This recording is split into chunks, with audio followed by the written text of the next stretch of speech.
আপনাকে দেখলে তো আজরাইলে ভয় পায়। জামাত ক্যাডার ভিত্তিক সংগঠন, আপনারা লেখাপড়া করে রাজনীতি করেন, কিন্তু আপনারা যা পড়েন এইটাই পৃথিবীর চরম সত্য, এই কথাটা ঠিক নয়। আর আপনাদেরকে চিনে আরো কঠিন। একটু গল্প বলবো। জি, আপনাকে দেখলে তো আজরাইলে ভয় পায়। ভাই শাহজাহান, মাননীয় সদস্য, জি জি, মাননীয় সদস্য, দয়া করে আমাকে অ্যাড্রেস করে কথা বলুন। Yes sir, yes sir, thank you. Yes sir, একটু সম্পর্কটা ক্লোজ নাহলে খেপে যাবে।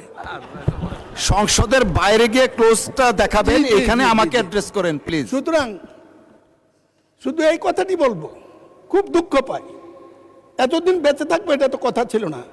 তাই সাহেব চলে গেছেন, নেতার দায়িত্বের সামনে থাকলে ভালো হতো। আপনাদেরকে চেনা সত্য কত কঠিন, এই কারণে কঠিন। খন্দকার মোশাররফ সাহেব আছে, 2000 সালে তাহের ভাই সহ এমপি হওয়ার পরে, উনি মন্ত্রী হওয়ার পর আমাদের সব মন্ত্রীদেরকে, এমপিদেরকে দাওয়াত দিয়েছে বৌনিয়া। আমি আবার বৌনিয়া কোথাও যাই না, কারণ কোন জায়গায় কে কি বলে দেয় বিপদে পড়বো,